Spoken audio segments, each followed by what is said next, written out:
Thanks for everyone for showing up on this Wednesday. There might be a bit of a thunderstorm tonight, so I really appreciate everyone who came out. This is really great.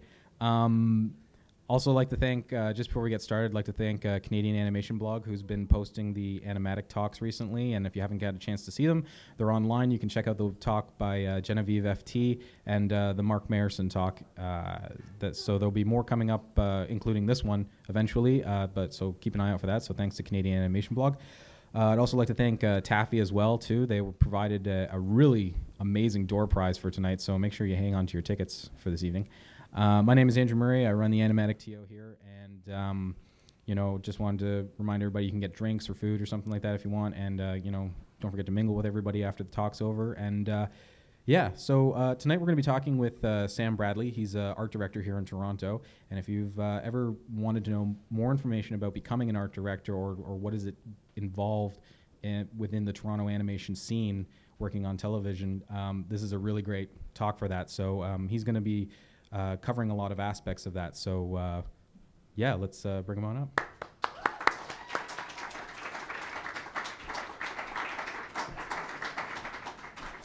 Thanks, guys. Everybody hear me okay? Is this good? So my name's Sam. Thanks for the intro, Andrew. I appreciate it. I'm going to talk a bit about art directing for animation, and I guess specifically sort of like what it's like here in Toronto, because that's where most of my career has been, and a lot of sort of like high-level things about being an artist as well, because I feel like one of the things about being an art director is that there's not really like a defined path or sort of even a defined role for the job.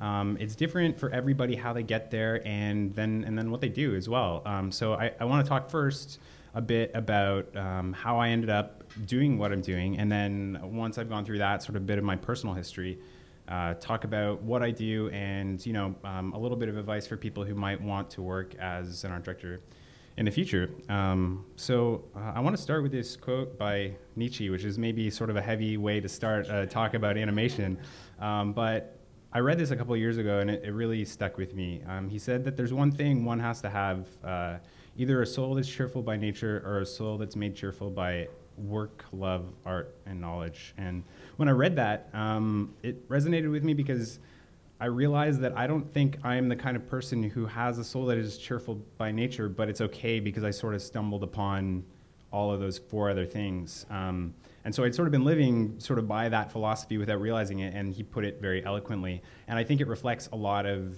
not only myself as an artist, but sort of what I do and what it's like to be an art director. And hopefully, as I talk through this, it sort of makes sense. So I'm going to take it right back to the beginning.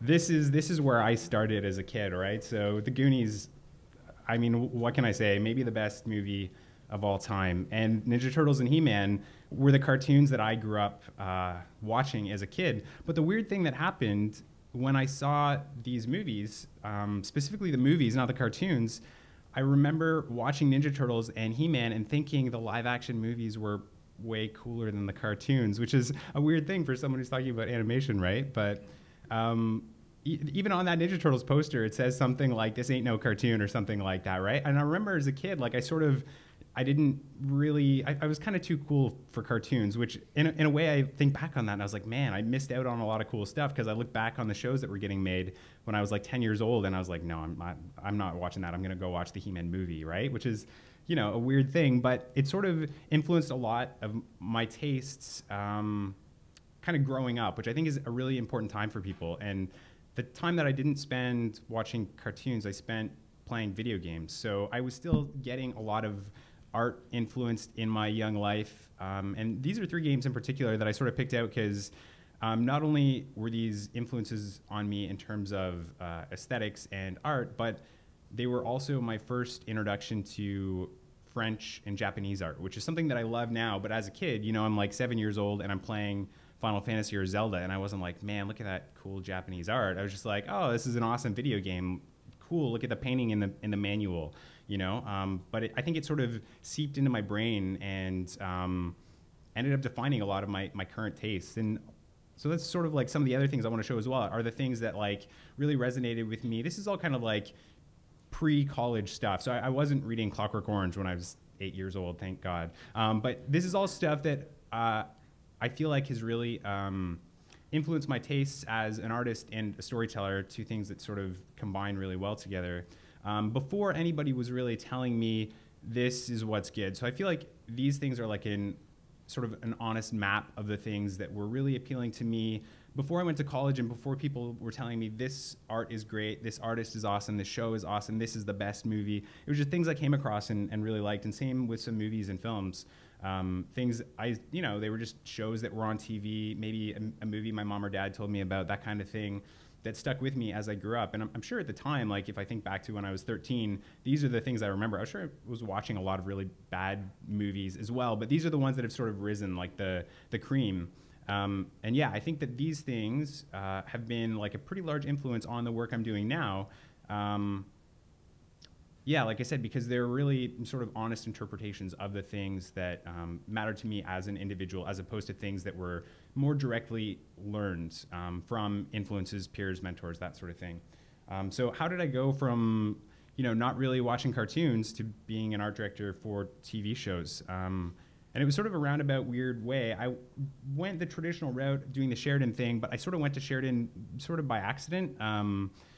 I didn't set out to be an artist, I don't think. I was just scared to accept any of the offers I got for 4-year university programs. I didn't want to commit to like what those things were, and Sheridan was like an hour away from home, and Art Fundamentals was a year, and I mean, it seemed like art was easy, right? I can go and do that easy thing for a year. Art is easy. No, I was a worse artist after a year of Art Fundamentals than I was when I started. The only thing I learned was that art is really hard in that year. And then I did a year of crafts and design, which was like a random thing. I went and studied textiles for a year, which was awesome. And I was still trying to figure out who I was and what I wanted to do as a creative person. And it was during that year that I discovered the animation program at Sheridan. Somehow I went through Art Fundamentals, and I didn't even know where the animation wing was, which is like it's a weird thing, but that happened. And then I walked through the halls and I saw their life drawing, and that was it. That's what sold me. I saw the figure drawings that they were making in the animation wing, and I was like, okay, I don't know anything about animation, and I don't really like cartoons, but I want to be able to draw like these guys. So I applied, and I switched from crafts and design to animation, and that's when I discovered this awesome stuff, which I'm sure all of you guys know. I hadn't seen a lot of Disney movies. I'd never seen anime before. French art was a mystery to me, other than what I'd accidentally seen in video games, not knowing it was French art. Yeah, and then thanks to my friends and my teachers, I got to see stuff like this, like super inspiring art. This is the kind of stuff that I look at now, even when I want to get pumped about new things that I'm doing on the shows that I'm working on. What happened after that, between my second and third year at Sheridan, I had to do an internship. And that's, I guess, for the Sheridan peeps here, you guys know how that works. You got to spend a couple months doing an internship just as part of the program. But when I did it, they sort of let us, if we had a great idea, define what we wanted to do for our internship. And I really wanted to make a music video. So I asked a few friends of mine if they'd be interested in doing that with me, and they were down. So there's like, I think 8 of us, and we were like, okay, let's spend a summer and make a music video. And we don't really have a musician to work with or know anything about making music videos, but I'm sure it'll be fine. And so this really weird thing happened where a friend of mine was into media and film, and I talked to her, and she's like, oh, I have somebody you can maybe talk to who knows somebody. And so through a strange series of events, I ended up talking to this person from Universal, and they were like, yeah, sure, we'll find you someone. And so we were like, okay, cool, we're gonna get some little indie band who wants to make their first music video, and we're like this little indie band of artists who have no idea how to make a music video, and it'll be punk rock and awful, but they'll love it. And then I got a call from Universal, and they're like, yeah, so we want you to do a music video for this guy named Matt Good. I don't know if you've heard of him. And I was like, wow, I watched his videos on Much Music over and over when I was like 17 years old, and I bought Big Shiny Tunes, and I love his songs. I can't make a music video for that guy. He's a rock star. And it was terrifying because, like I said, none of us really knew how to make anything. It was just like, let's make a music video. It'll be easy. But it was a great trial by fire. And this is, I think, a really important turning point in my career, because this is the first time I had any real creative responsibility. Like directing this video, honestly, I had no idea what I was doing going into it. And my friends and I just had to figure it out. And we knew that it was going to be on TV, and this musician who a few of us really liked was going to be judging us harshly based on, what we produced. Yeah, and it was a really good opportunity for me to realize that I liked being in a position where I had some creative responsibility. After that, my 4th year film was also a really great experience. I think I knew at this point, between 3rd and 4th year, I really realized that color was sort of like what I was into at the time. And I also really liked painting. So I decided to just sort of go all in on that idea and spend my whole fourth year painting my grad film by hand. Because I also knew that if I got a gig painting at a studio, they were never going to let me have real paints, right? It was like, you're going to do the Photoshop thing and that's it. You paint in Photoshop. And I was like, okay, I got my one chance, so I'm going to spend the next 8 months painting. And I did it, and it was awesome. And another cool thing that happened that year was I got my first real animation gig. So a good friend of mine went out to Vancouver the summer before we were in fourth year, worked for a studio called, what was then Studio B, which is now DHX Vancouver, and they were making George of the Jungle at the time, and he worked on that and came back to Toronto to finish up school with me. And he was freelancing on the show, and they needed some more work, and he's like, oh, my buddy Sam really likes to paint, you should give him a shot. So yeah, my first show was just this random, like, who you know sort of thing. He introduced me, and it was cool to, like, you know, see my painting on TV. It made me feel like I was a real artist for the first time. I got my first paycheck, which was exciting, you know. Yeah, and then after that, I sort of bounced around. I graduated. It took me a long time to get a job after I graduated. It was tough. It took me a couple months to get a studio gig. And then the first studio job I had, I was at a studio here in Toronto called Core. They're not around anymore. It was a cool place to work, but I was doing a lot of little things for them and never really got to sink my teeth into anything for about a year until I got offered this gig at a different studio here in town, and I worked on a series called Total Drama Islands, and I did 3 seasons of design on that show, and that was my first, like, real job in terms of working in a studio and really getting to wrap my head around what it is to be a professional artist, I guess. I learned 2 really important things while I was working on this show. I learned about design, which is, I think, one of the most important foundations for working in animation, especially for somebody who's interested in art direction. And I also, at this point, I learned I wanted to be an art director. And I think a lot of that was, both of those things were due to the people I was working with. I had 2 really awesome directors. I worked with a designer who taught me a lot of what I know about design, and my art director on that show, just like, he really knew what was up. He had things figured out. And I was like, man, that guy knows what he's doing. He has a really cool job. He makes really cool art. That is what I want to do. I want to do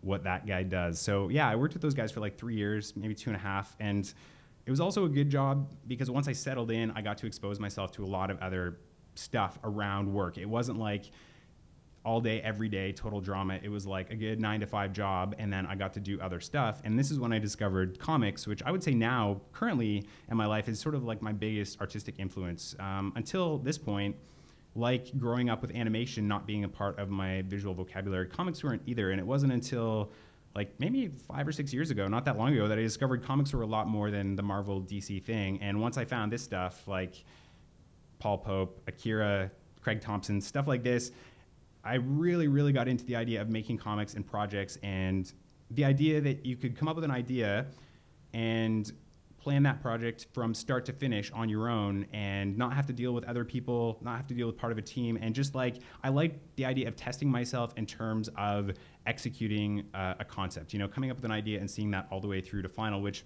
at the time, I don't think I was thinking of, I need to prepare to be an art director, but that coincidentally was happening in the back of my head at that time.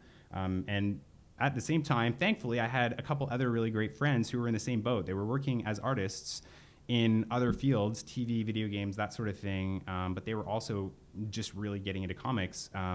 So I had a group of friends, and we were all talented, employed, professional artists, and we wanted to make comics, but had no venue for that. So we decided to just kind of band together and make some books. So we made these 2 comic anthologies. The first one I just contributed a comic to, but I think that my enthusiasm was maybe a little overwhelming for my 2 editors, and they were like, Sam, we see you're super into the idea of making a book and making comics, so why don't you come and help us make the second one? So I got to co-edit the second book with those guys, my friend Nick and Joy, who are both like super talented artists. One thing I to talk about later, but I want to touch on it quickly right now, is it's really important to surround yourself by people who inspire you and people who motivate you to do awesome stuff. And these 2 friends of mine are 2 of the best people I have in my life for that sort of thing. And I was, yeah, so super gracious for the fact that they wanted me to come and help them make the book, make comics with them, and the fact that they're also awesome artists was just icing on the cake. This is some of the artwork that I did for that book, some of the comic pages that I made. Yeah, so on top of that, I was also doing a lot of freelance at the time, so still doing the total drama thing as a day job, and at night, I was picking up gigs wherever I could. So this is some painting that I did for a music video that a friend of mine got in touch with me, and he's like, Sam, we're going to do this crazy thing, make some weird paintings that would never work in a TV show, but maybe would be cool for a music video. And my directors on the Total Drama thing were getting me to do a lot of freelance because they were pitching shows, trying to get things off the ground. And that, you know, I approached it as a good opportunity to learn from a couple guys who I was super inspired by, but also had an interesting sort of ripple effect on my career a little bit later on. After I wrapped up on Total Drama, like I said, I did 3 seasons of that. I got in touch with my friend Grayden, who probably some of you guys know because he's done one of these talks before. And he created this really cool show called Just in Time. It's like a really pretty preschool show. And their first season had ended, and they had a bit of a gap. And so the guy who was doing design for them on season 1 had moved on to something else, and they needed a new designer. And Brandon knew that I had been doing design on a previous show, and we knew each other from school. So he was like, Sam, maybe this would be sort of up your alley. And the reason why I jumped on this opportunity is because Brandon, who created the show, he was also art directing the show. And so I knew that since he sort of had this dual responsibility of being both an art director and a creator, I knew that there would be opportunity for me if I went onto that show to sort of like lessen his burden as an art director and just do little bits and pieces sort of around the studio to prove to them that like I'm more than just a designer, right? So the art that I'm showing right now, this is stuff that I was sort of like doing on the side. So I'd spend most of my week designing an episode, like the pencil drawings I had up earlier. And then the last day of the week, every week, I'd be like, all right, guys, I want to pitch some color stuff. And then it just became part of my job where I wasn't art directing by any means. He was still very much my boss and my inspiration on the show, but he was letting me sort of explore and express myself creatively outside of the sort of wheelhouse that I was hired for, which was what got me excited to be a part of that production in the first place. When that ended, I got a really cool opportunity to work on this show called GarageBand. I don't know if you guys have seen it, but it's an awesome show. And the reason I got to work on this show is because my directors from Total Drama, one of the things that they were developing that I was freelancing on actually got picked up as a series. And they were like, Sam, we liked your development work. Maybe you want to come and work on this show. So as soon as JT wrapped up, I hopped onto GarageBand and I worked on this show with these guys for like a year on this show. And then even more crazy for those guys, this is some more of the art from that show. It was, like I said, it was a really fun show to work on. It's beautiful too. Even more crazy for those guys, they were pitching multiple shows, and I was like, give me more development, let me do more freelance for you guys. And another one of their shows actually got picked up at the same time, and they asked me if I wanted to art direct, because the guy who was art directing GarageBand, he was committed to see that project through to the end, and this show was actually starting before that one was over. So they were like, well, we need a new art director, and Sam seems really jazzed for the gig, and he did some nice development. So they gave me my first real shot at art directing a series. The crazy thing about animation is, so I worked on this show like 2 years ago. I wrapped up probably not quite a year ago, but it hasn't actually aired on TV yet. So I'm not going to show a lot of art from it because I don't want to spoil anything, but I'm going to give you guys sort of a little taste of the aesthetic of the show. Yeah, just so you can sort of get a vibe without spoiling anything. But yeah, it comes on this fall. So if you guys are interested in seeing a pretty cool looking show, it's a fun show. I like it. Yeah, this is great. This is the main character from the show. Yeah, I don't want to spoil anything about it, but think like Groundhog Day. That's all I'm going to say, and it's awesome. It's a really funny show. After that wrapped up, more Just in Time. Again, very serendipitously, as I was wrapping up on Looped, Brandon got in touch with me again, and he was like, hey, Sam, we're going to do season 3 of Just in Time. Is that something maybe you would be interested in? I'd like to work together again. And I was like, yeah, that might be cool.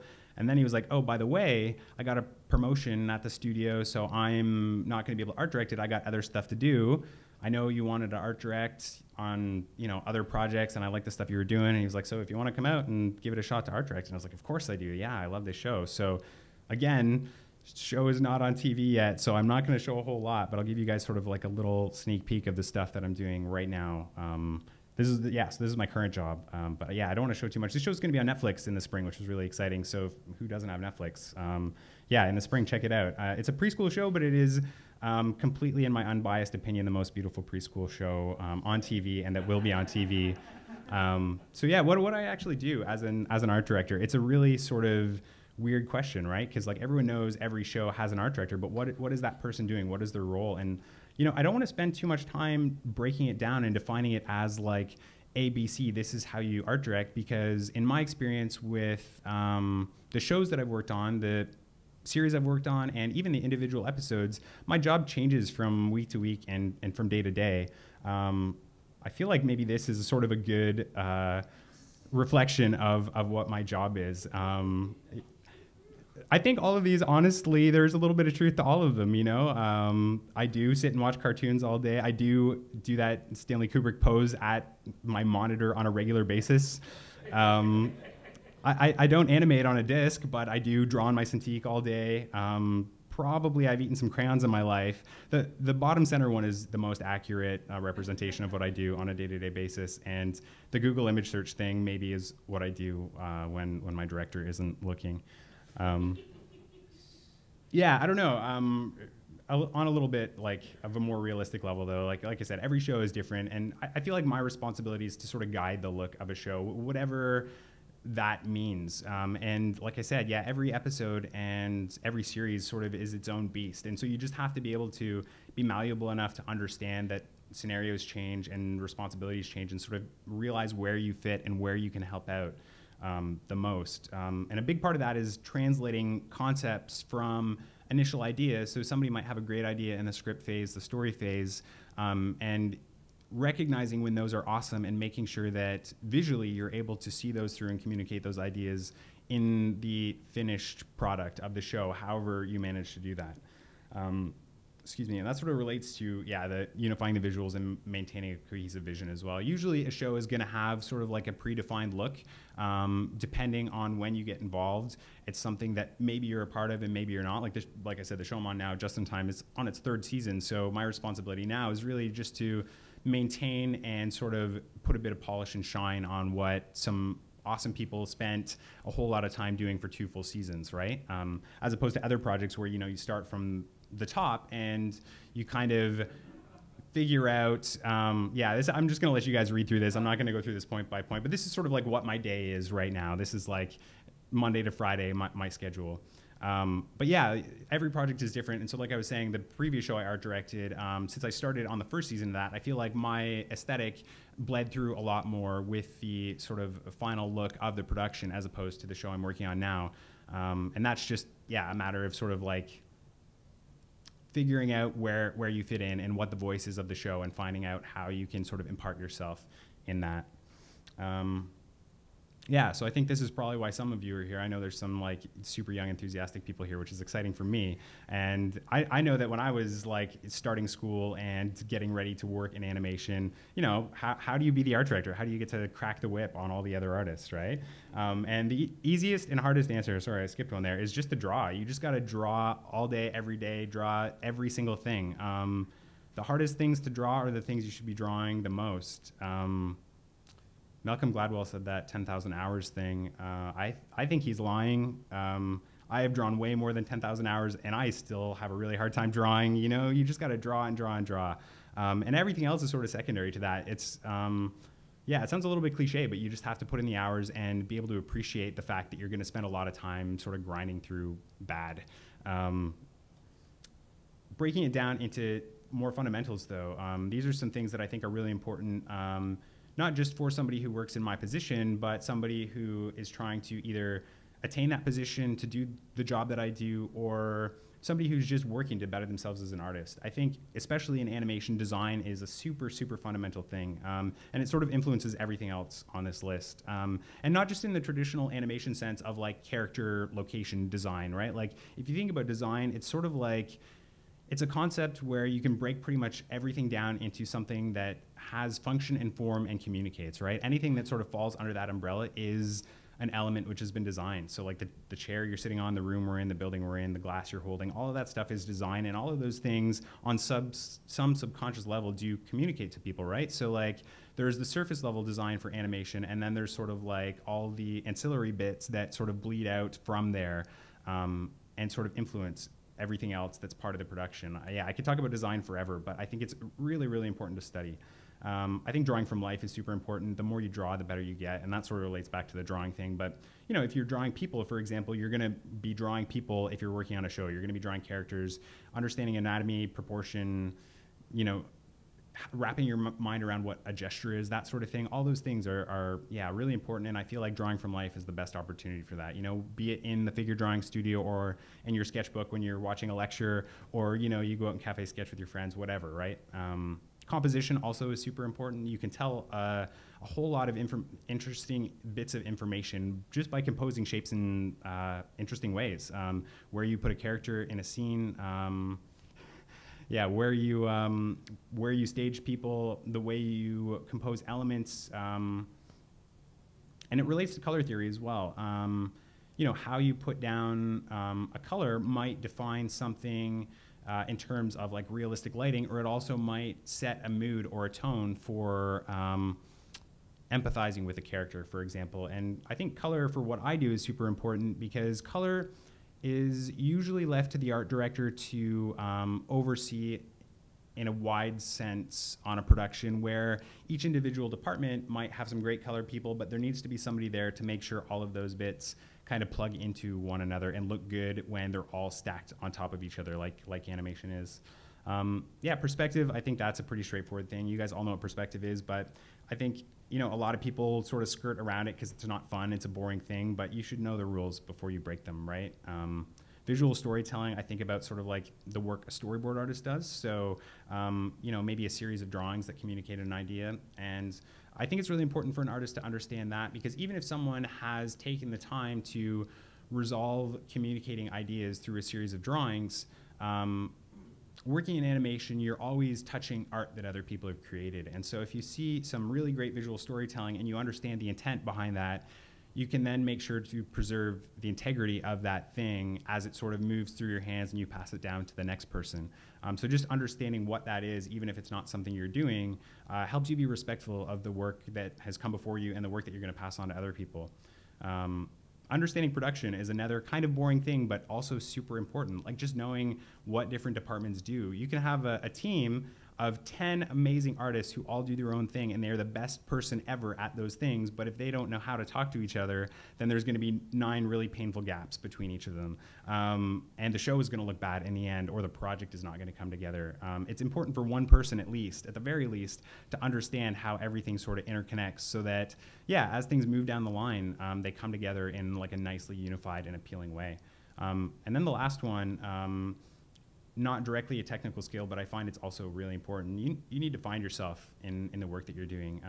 The show that I'm on now, Just in Time, it's a preschool show, so it's not the kind of show that I'm necessarily going to go home to watch at night, you know, but I can find a lot of things that I get really excited about, like genuinely excited about every day when I'm working on it. And I feel like to progress as an artist, you need that. It's easy to burn out and, you know, find work stale, especially when you're doing the same thing on a regular basis over and over. So you need to sort of make a conscious effort to find the things that you're really passionate about and focus on them and, yeah, explore them. Another thing, and this is more, I think, applicable to working as an art director, is having really good personal skills. There are a lot of fields where you can work as an artist and kind of just hole yourself away and do your thing, and that's fine. But when you're working in a production environment, working with people it's integral to the process. You need to be personable. You need to talk to people, you need to get along with people, and not just other artists, but the other people on the crew as well, like the production people, your producers. You have to understand the needs of everyone, your coordinators, your production managers.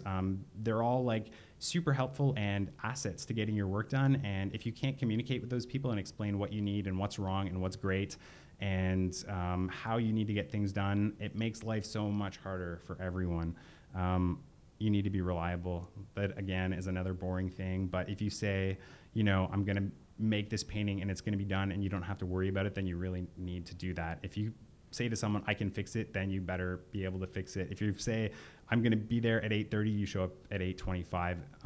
And while that is not exciting, it actually does build a ton of trust in the people you're working with, which maybe is not quantifiable, but I find that when I've built like a trusting rapport with someone, I know what I can expect from them and they know what they can expect from me, and it becomes this really give and take sort of relationship as opposed to just we are coworkers, you know? You need to be open-minded. Just because I'm the art director on the show, as much as I hate to admit it, I don't always have the best ideas and make the best artwork.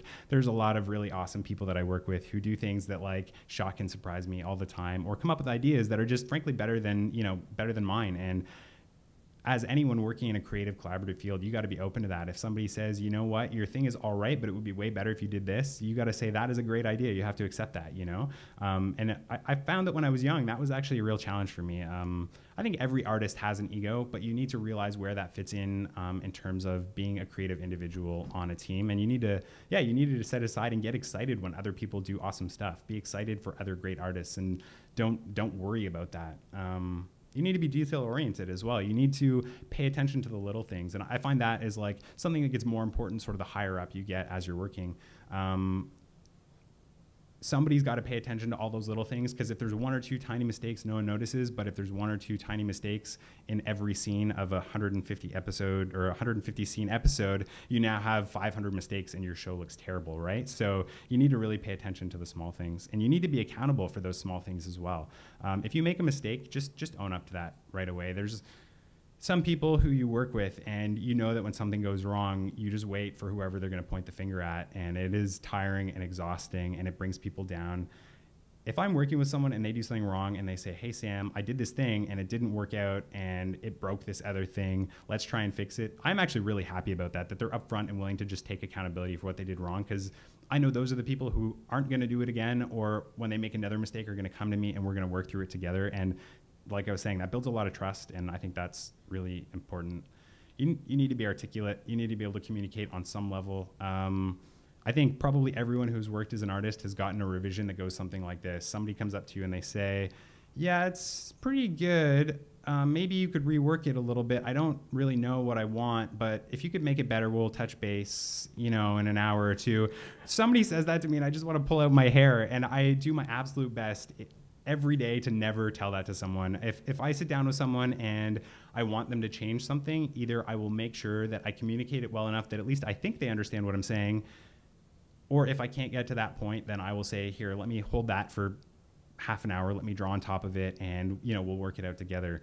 You need to be able to communicate with people. It's super, super important. Time management, again, is another boring thing, but you need to know how long it's going to take you to do a drawing, make a painting, show up to work, manage your life.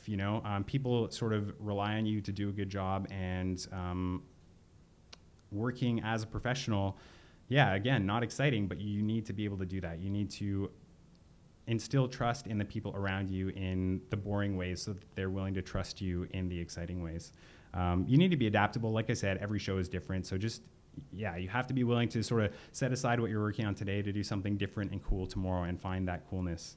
You need to be passionate. I think even though this is sort of stuck in the middle of this list, it is maybe the most important thing for anyone as an artist, really. You need to be excited about what you're doing, because it shows. You see drawings that people do, people who are upset or timid or angry or jaded about their work they're doing, and on some ineffable level, that is there, right? And then you see the work of somebody who is genuinely excited and passionate, and it's awesome. You get their positive vibes from their drawing or their painting, and I don't know, that is something you can't really quantify it, but it is the most satisfying thing when it happens.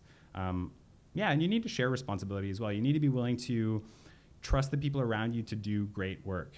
It's easy at times when something is wrong to say, don't worry, I'll fix it. And I will admit, I'll be the first to admit that I have in the past had a problem with this, where things are going wrong and I'm like, don't worry about it, I'll do it. And then I feel like when you do that too much, not only do people get frustrated because they're not getting to do their thing, but they also just sort of assume that that is what you do, and then that is just part of your job, and you're doing too many things, and not only does your work suffer, but the overall quality of the production suffers. You got to be willing to share and trust the people that you work with. Extracurricular stuff. These are things that you don't need to have, but they never hurt. The more life experience you have completely unrelated to art, the better off you are. If you read a lot, if you watch a lot of movies, if you travel, if you do things that just enrich who you are as a person, those things are going to filter back into your work on some level. And oftentimes they're not things you can plan for. I recently designed an episode of the show I'm working on that takes place in Japan.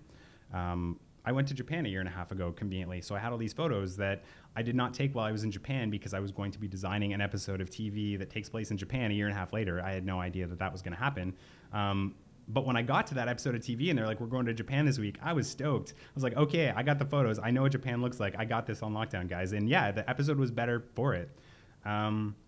having a unique voice, again, this isn't a requirement, but it's something that never hurts. You know, there are some artists who really have figured out what they want to say as an artist, and sometimes people will come to you and hire you for that. You know, if you're the guy who draws cars really well and there's this new show coming about that's all about cars, guess who they're going to call, right? They're going to call the car guy. So it's not a necessary thing, but it never hurts. Personal projects, this is a big one for me. Like those books I showed earlier had a huge impact on my career because, like I said, they instilled a lot of personal trust in myself, knowing that I could manage a team of artists who were working for me as well as execute on an idea that I had. And again, I wasn't making those books so that I could hopefully be a good TV animation art director one day, but conveniently, those life skills translated over in a way that I wasn't expecting them to. And yeah, last but not least on this list, I'll always be the student. Every single person you interact with throughout the day, be it people you're working with, fellow students, or just friends, family, that sort of thing, they all have things to teach you, and you need to be open-minded about that. If you're not learning from the people around you, then probably you're closing yourself off to some really awesome stuff that they could be teaching you. It's easy to feel like when you've got a lot of experience and in many ways you do know better than some of the people around you, that there is nothing to take from those people, but I think that is sort of a short-sighted approach. I am often surprised, even by I'm working with some fresh grads right now who've literally been out of school 2 weeks, and I've learned things from them just by trying to be open and actually, focusing on what it is they're saying and how they're drawing and that sort of thing. Yeah, I think everyone needs to be mindful of that as they're working as an artist. This is sort of the last thing I want to talk about, just finding your path. Like I said at the top, everyone arrives at their destination by taking a different journey. And especially for what I do, there's not a lot of art directors working in TV series animation, right? So it's not like something that I could have counted on doing as a job, even though it was something that I desired to do. And everyone does start somewhere, everyone starts at a different level. Like I said, I felt like I came to the game really late. I wasn't making art when I was young. And for a while I was pretty envious of the people who I met, and they were already awesome at age 18 in first year, and I was like, oh, look at all this time that I've missed and wasted. But in retrospect, it was a silly thing to think. All those skills I talked about in the previous 2 slides, do your best to apply those skills. So even if your job or your lifestyle doesn't require that you're focusing and practicing on those things, if they're things that you think you're going to need later on, and I know now that I need them on a day-to-day basis, try and find a way to implement them. Just because you don't need to understand perspective today or tomorrow doesn't mean you're not going to need to know it a year from now. So, flip through a book, check out something new, try and learn a new skill. It is all about the journey, and that is probably the most cliche line in this whole presentation, but it's super true. You have to be able to appreciate the ups and the downs and just, go with the flow and enjoy doing what you do on a day-to-day basis, because if your intent is to get somewhere specific, it is going to be long and it is going to be grueling, and you're going to end up 2 steps over from that place when you finally get there, and it's not going to be what you want, and you're going to be bummed out about that. But sort of every step along the way does have something to offer. So just try and be as open-minded about that as possible. Be honest about your ambitions. I find this is actually a really tough thing. A lot of people are nervous to say, this is what I want to do. They're nervous to say, I want to be a designer on a feature film. They're nervous to say, I want to art direct a TV series. But if you don't put that out into the world, it's never going to happen, right? If I wasn't honest with the people I worked with and saying that, thanks so much for hiring me on your show as a designer, I really hope one day I get to be an art director, and that is my goal, I don't think I would be up here right now. I don't think that's something I would be doing. The reason it's scary is because you put yourself out there and you open yourself up to failure and disappointment, right? There's other things that I've said I've wanted to do that I have not yet managed to fulfill, and people ask me about those things sometimes, and I'm like, oh, maybe that's going to happen one day, and it's kind of like, you hide your face, but it's good motivation to keep yourself working and pushing yourself and growing. And yeah, like I said, if you don't put that out there, it's never going to happen. Be mindful about every creative opportunity. This sort of goes back to what I was talking about before, but just, yeah, be open to new things and learn from all the different opportunities you have, because every project, whether it might seem like it or not, has something to offer you as an artist. A lot of people will say you need to be in the right place at the right time to get the things you want, especially the really difficult things. And I think to an extent that there is some truth to that, but I also think that you can put yourself in the right place over and over and over again by working really, really hard. And one of those times, it will be the right time. So just, if it doesn't work out Don't say, oh, I was in the right place, but it wasn't the right time. Say, I'm going to put myself in the right place again, and maybe that will be the right time. And it might take 10 right places before somebody says, hey, that development thing you did for us 2 years ago is now going to be a series. Do you want to art direct it? But eventually it happens, right?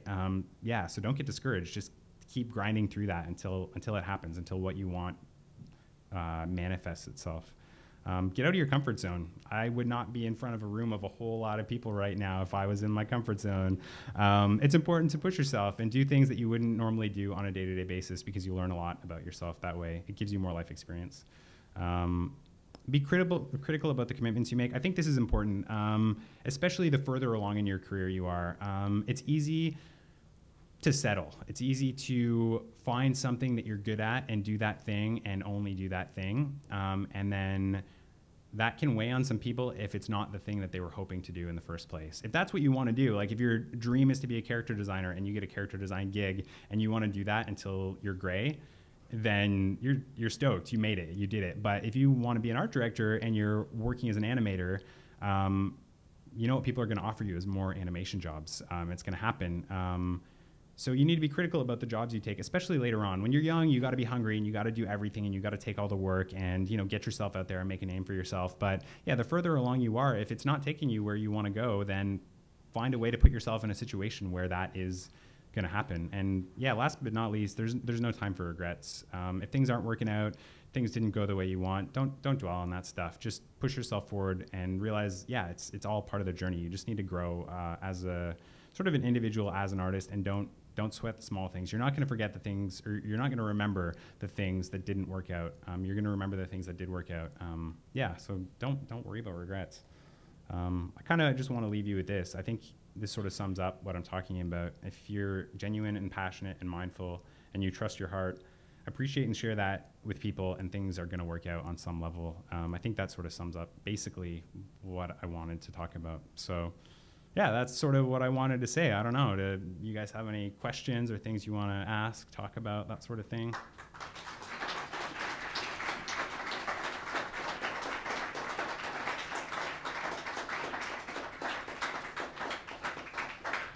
We've allotted time for Q&A, so if anyone has specific questions you want to ask Sam about art direction or comics or anything, please feel free. Yeah, Rob.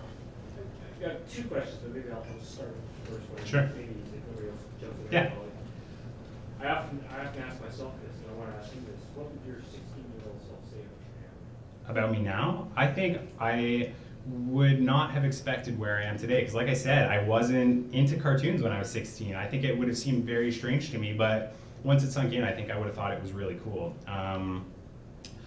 I like the idea that I sort of get to explore on a day-to-day basis. I don't think I'm the kind of person who would fit in very well in a very rigid and structured sort of work environment, and thankfully the work that I do, it's pretty fluid.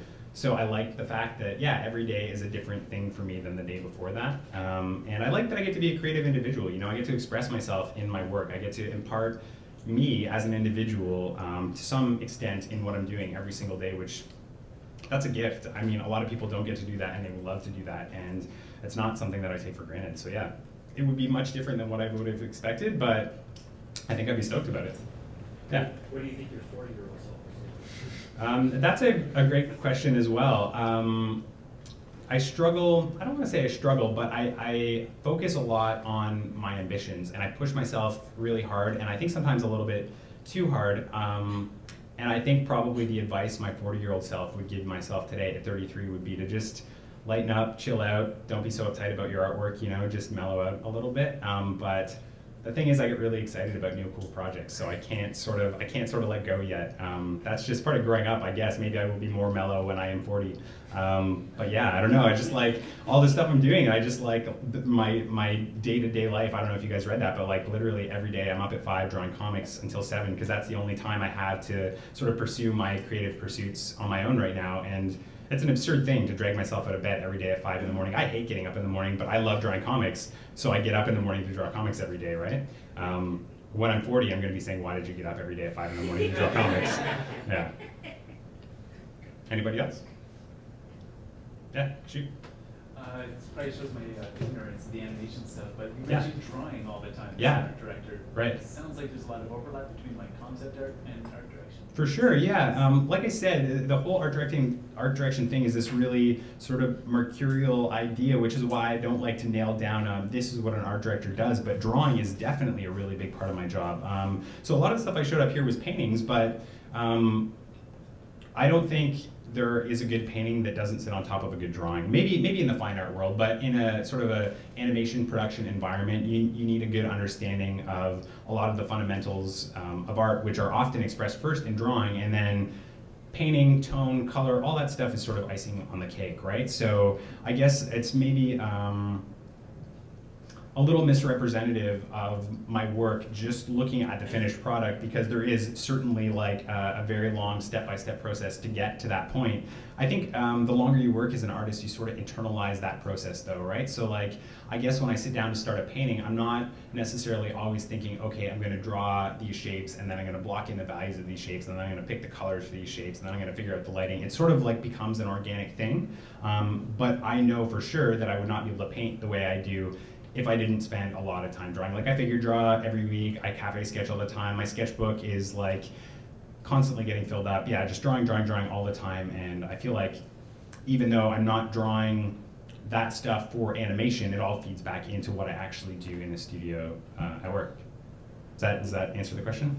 Yeah, just out of curiosity, I'm used to the Illustrator like from like newspaper styles of Right. art directors where they don't necessarily draw. So Yeah, and I think that there is room for art directors like that in animation. I think often though, art directors in animation sort of work their way up through the industry from the art side of making TV shows, right? So like an art director, yeah, for a newspaper or something like that, often is a lot more hands-off and they aren't required to put any sort of their own art into that. They're telling another artist, this is what it should look like, please make something like that, and then they'll give revisions or feedback. But for me, and again, this varies from show to show, but a lot of the times I will make final art that ends up in the show. So Looped, that show that I had up there earlier, while I was mostly art directing pre-production, we sort of planned the show in a way that a lot of the pre-production art could then be used as actual production backgrounds. So a lot of stuff that we were doing ahead of time for the storyboard artists ended up being stuff that I got to paint and just will end up on TV as finished art, which is the nice thing about being an art director in animation. You still do get to make a lot of art. I don't think I could do the job if I didn't get to at least spend a good chunk of my day drawing. I don't get to do it all day. There are meetings and, like I said, interpersonal commitments that are also super important. But yeah, I still get to draw and paint every day. Yeah, I mentioned draw things that you're not good at drawing. Yeah, scary. But also at the same time, you said find your voice. Yeah. How much time do you recommend you would put forth towards drawing things that you're not good at drawing versus drawing what you are good at? To say find your voice and that sort of thing. So I don't necessarily know how to find the balance. I'm gonna open myself up here for you right now. I feel like even though I have built a pretty successful career for myself that I'm really happy with, I have not even begun to scratch the surface of finding my voice. That is a super difficult thing, especially for people who work in animation, because what they teach you in school is they teach you how to draw like other people when you go to animation school, because you need to be able to draw like other people because a show needs to look like it was drawn and painted by one person. And when you spend a whole lot of time doing that in school, it's really hard to rewind all the way back to He-Man and Ninja Turtles and remember the things that got you really jazzed, which actually making this presentation was really, I think, really healthy for me, because it took me back to being critical about some of those early explorations. And so trying to find a balance between those two things, between drawing what you're good at and finding the things that are you, and then also drawing the things that are difficult. I think that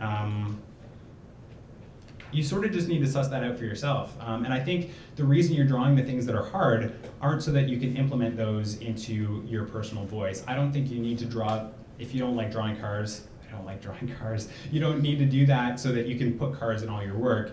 You do that so that you understand why you struggle with that and hopefully work out some of those problems. And then when you have to draw an ellipse in a painting that you're doing, you're like, oh, I actually learned to draw wheels when I hated drawing wheels. Now I can draw wheels. And so there's this weird circle in the back of this abstract painting I'm making, and I can do it perfect.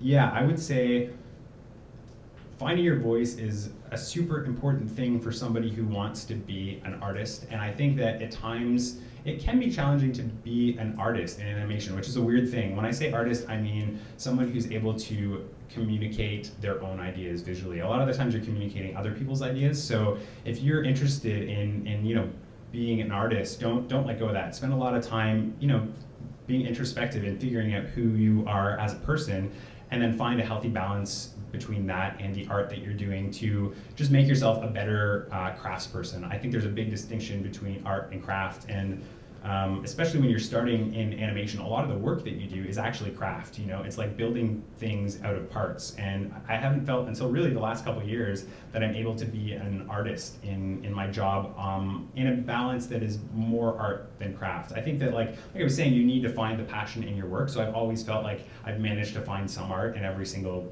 job that I've had. But lately, it has been more art and less crafts. But you have to work through the craft stuff first. You need those fundamental skills. And honestly, like, it sucks to learn them, and it's hard and it's frustrating, but once you get the hang of it, it's really satisfying. Like, I used to really struggle with drawing hands, and the other day I was sort of like having a conversation and doodling hands in my sketchbook, and I looked down and I had this page of really cool hands, and I was like, where did these come from? Hands used to be so hard. And now I'm excited to draw hands. There's a bunch more hands in my sketchbook. You know, it's just like you work through it, and then maybe it incorporates into who you are, maybe it doesn't, but guaranteed it's going to make you a better artist. And it's, yeah, if you're interested in animation, it's going to make you more accessible and, I guess, employable, which is a weird way to put it, but it's nice to have those skills. It makes you versatile. So just find a balance that you feel comfortable with, and make sure to keep both, you know, weighted in a way that makes you happy. Way back there. Hi. I'm just curious how you built your 5 a.m. routine every morning. Full disclosure, I work with Sam. And Yeah. I'm always the first one to the office, but Sam has already done Yeah. 2 hours of film art. Like, how did you get to this? Right. It's a really difficult thing, and it still is, but I think routine is really important for me. It's not for everyone. The 5 a.m. thing, objectively, I will say it's crazy. It's a stupid, crazy thing, especially because I'm not a morning person. Like, as soon as the weekend is here, I'm staying up late and I'm sleeping in, and I can't wait for Friday night. So yeah, I can stay up till 2 in the morning and sleep till 11. It's the best thing. I hate the morning, but I realize as well, when I'm being perfectly honest with myself, that I am most productive and I can focus the best when the world is asleep and I have no distractions.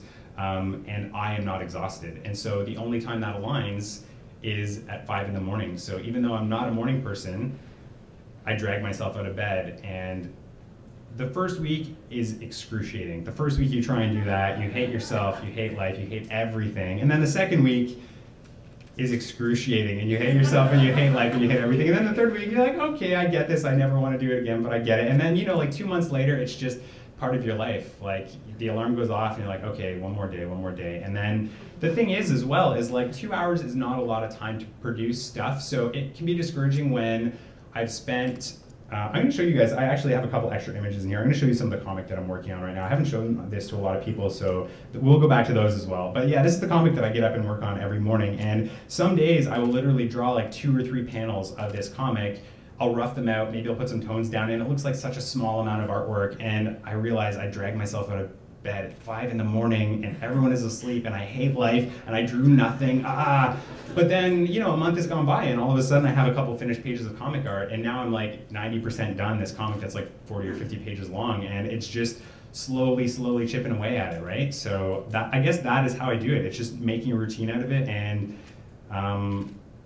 sticking to it, and don't let yourself off the hook, basically. Set your alarm and put it in the living room, so you have to drag yourself out of bed to turn off the alarm clock, you know?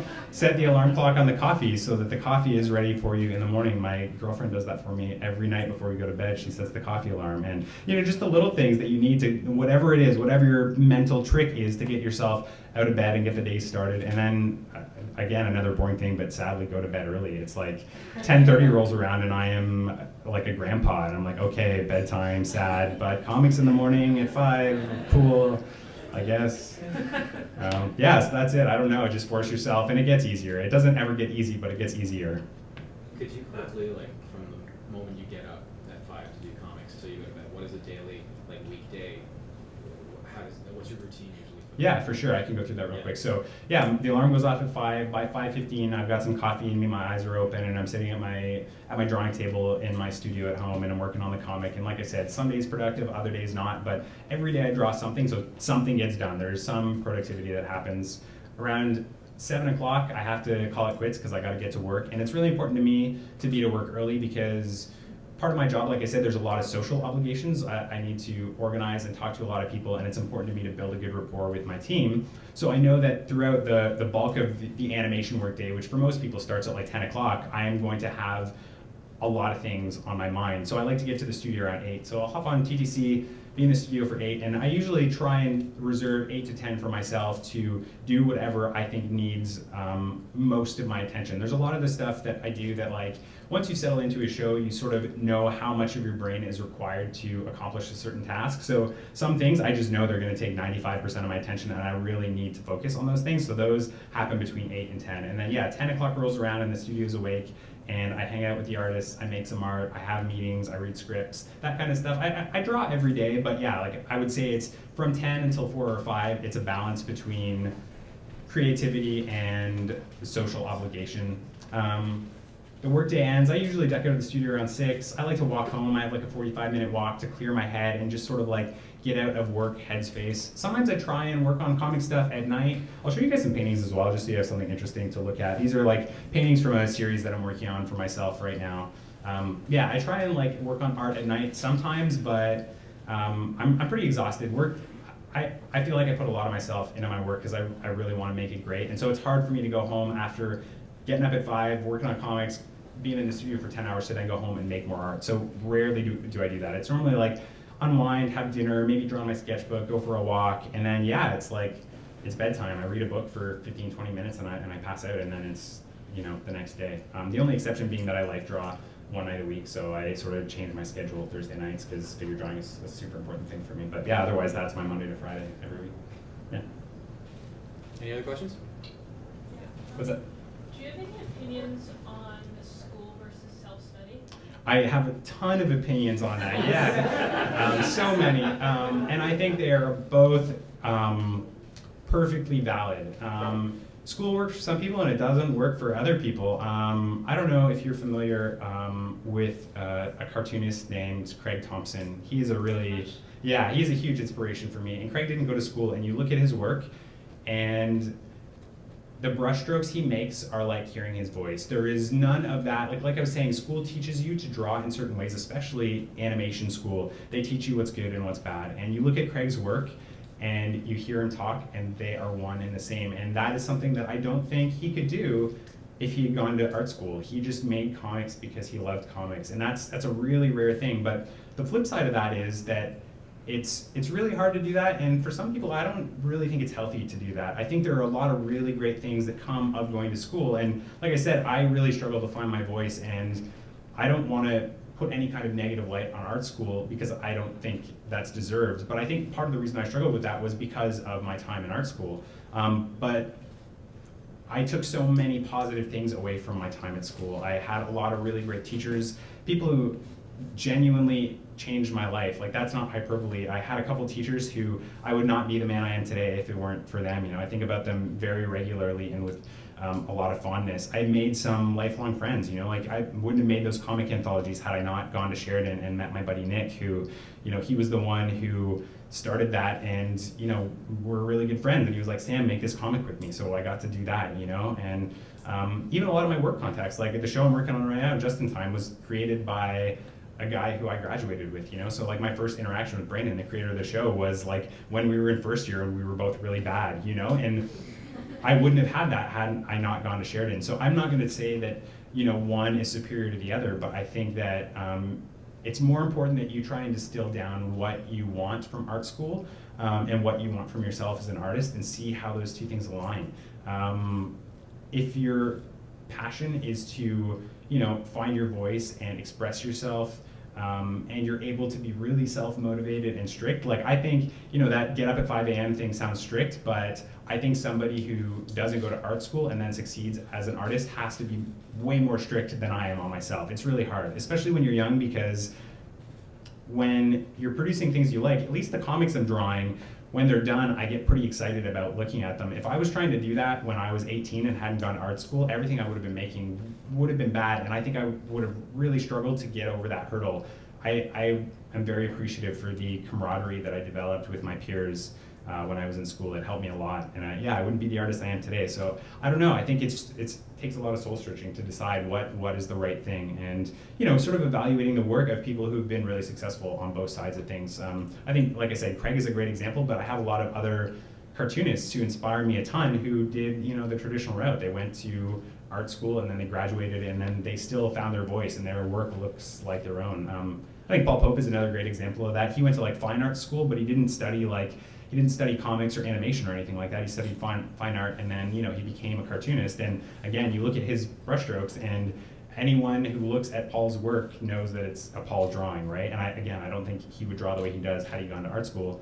But then you look at somebody like James Jean, who like thrived in that sort of school rigid environment, and that made him the artist he is. And again, you look at a James Jean drawing and instantly you know it's his. So you just need to figure out who you are and what you want to take away from it, and what kind of person you are in terms of structure, and how much you rely on social interaction. Some people thrive alone in their studio, and other people constantly need friends and mentors and peers to bounce ideas off of and motivate each other. So yeah, think about it a lot, spend a lot of time, and don't rush it. Find what's right for you first, and then commit after that. Yeah. Other questions?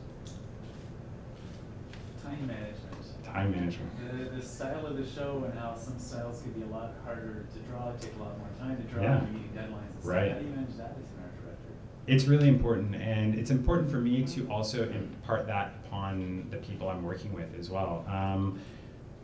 Part of working in animation is also understanding how to work in animation, and that seems like a really roundabout statement, but there's a lot of things you can do in animation that save you a lot of time. So like looking at something like this painting I have up here, for example, or I'll go back one, something like this, white screen, this painting, something like this would take me a really long time to paint because there was no underlying artwork that I could pull from. But when you work in animation and you work with a team, you understand that it's sort of like a social sharing code of art. Everyone's goal on a show should be to produce the best possible show, not to make their best artwork. So you need to be comfortable if somebody else paints a beautiful tree and you have a shot that has a tree that looks just like that, just be like, hey Dave, I want to use your tree, it's great. And then you pull it in and you use it, and that's just like part of being a team, right? And there's a lot of things like that, part of being in a production that you learn sort of in the environment. The only way you can figure out how that works is to be a part of it. Also because every show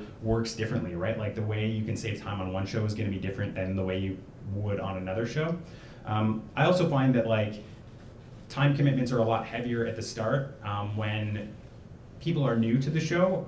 It's hard. You gotta learn the voice of the show. You have to familiarize yourself with the other artists, and oftentimes at the top there's a lot less artwork that you can reference.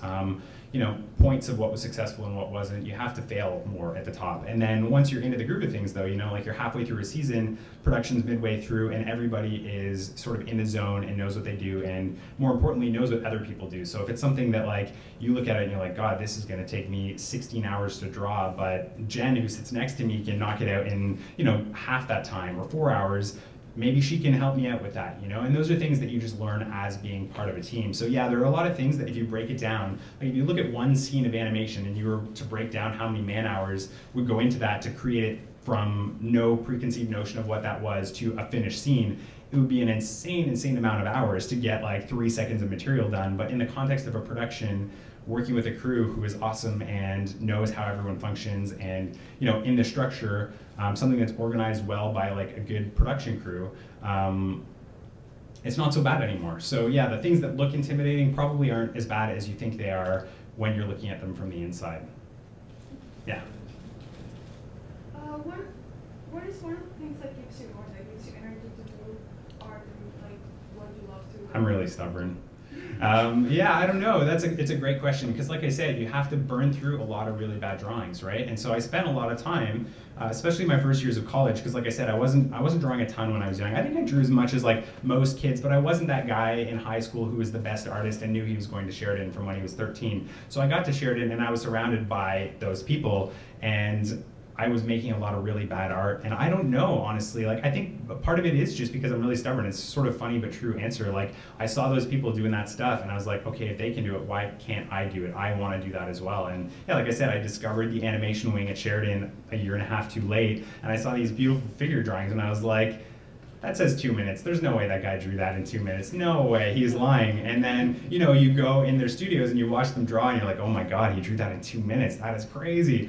And just, I don't know, I got really excited about that. I talked about passion earlier. You need to find that excitement because it really is about the journey. You have to be okay with making bad drawings. One thing I like to do is, like I said, I sketchbook a lot and I keep all of my sketchbooks. So I have my sketchbooks back to the beginning of art school to now. So I've got like, 10 or 12 years worth of sketchbooks. And every time I finish one, I've got like 2 bookshelves full of them, like 2, not like giant bookshelves, like 2 shelves. And every time I finish one, I like to go back and briefly flick through a handful of the old ones. And looking through the sketchbook that I'm about to finish right now, there's not a whole lot of evolution in my art from page 1 to page 60 or however many are in there. But I look at a sketchbook from 10 years ago, 5 years ago, 4 years ago, even last year, there's a very noticeable progression that you just don't see from drawing to drawing, right? And I think that's pretty motivating to look back at where you started, think about where you're heading, and just realize that you're on a path. You're in the middle of it right now, and it's sort of hard to see the forest for the trees, but yeah, be excited about that. Be excited about the bad hands you're drawing as well as the good ones, and realize that you drew one less bad hand this week than you will next week, and yeah, eventually things just come together. And be stubborn. It works for me, be very stubborn. Yeah, no problem whatsoever. For anybody who's like looking to get their first job or building portfolio to take to studios, do you have anything that you would suggest for sure should be in there, or things that we should focus on? Yeah, of course. So actually a big part of the job of an art director is to be involved in the hiring process, right? So whenever we're looking for new artists who are going to be working on the shows that I'm on, oftentimes part of my job is to just go through those portfolios that come in. So I know exactly what I'm looking for a lot of the times. I think that for someone who's younger, I think until you really know what it is you want to do, until you find your thing, that whatever it is you're first excited about, it doesn't hurt to be a generalist. Getting a foot in the door is a really important thing. The first job is for sure always the hardest. It was for me. Like, I graduated and it took me a couple months. I think it was like finished school in May and it was like July or August before I got my first studio job. And it was a stressful time because I had just spent a bunch of years in college drawing, trying to build a portfolio. And then all of a sudden I wasn't in school anymore and I didn't have a job and I didn't know what to do with myself. Yeah, that first job is really hard for everyone. So I think being sort of general doesn't hurt until you know what it is you want to do. And I don't think you need to pressure yourself to figure out what that is. So some people know in their first year of school, their dream is to be a character designer, right? And that is what they're going to do. They're going to spend 4 years studying animation and they're going to draw characters.